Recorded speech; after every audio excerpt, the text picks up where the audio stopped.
So I've been doing the Higher Up Wellness Public Speaking Challenge now for the past 12 days, which is crazy to say that. And I want to tell you about two different ditches I've noticed as I have learned about my communication style. There's been a lot to learn here. So what I've learned overall is that Andrew is definitely an expander, not a condenser. I have not a problem as much with saying things as I do with stopping saying things.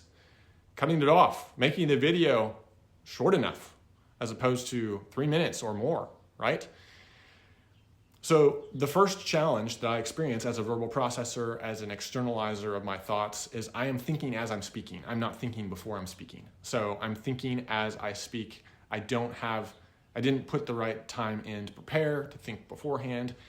It basically leads to verbal junk food, a lot of filler words, crutch words, and basically the situation where you are just going and going and going and unable to put coherence together. That's one ditch. The second ditch is when I overthink and I overprepare, and that leads me into difficulties as well.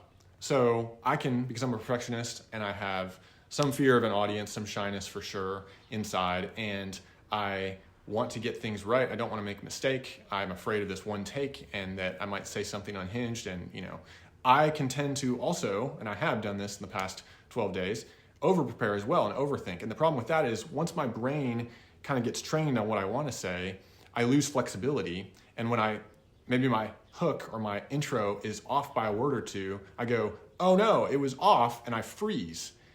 And it's fight or flight mode versus the rest and digest. Shout out to Jessie Richardson, who pointed that out in one of her videos doing this same challenge. And it even happened earlier in the video just a minute ago, just like barely. But you can lose your train of thought.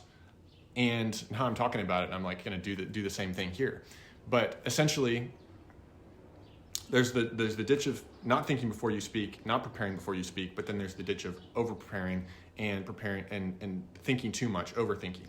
And so I don't want to do either. I want to be somewhere in the middle. And what I've found in the last 10, 15 seconds of this video is what I've found to be most helpful so far is I think about focusing on the audience and on the passion and the desire for the good of my audience that I have, and channeling that and putting the focus outside of myself, off me, onto some other people, right? It helps a lot. It's a good mental frame to be in. So I'll shut up for now. Stay tuned for the next 88 days. I'm going to keep doing this and bringing you hopefully some valuable content.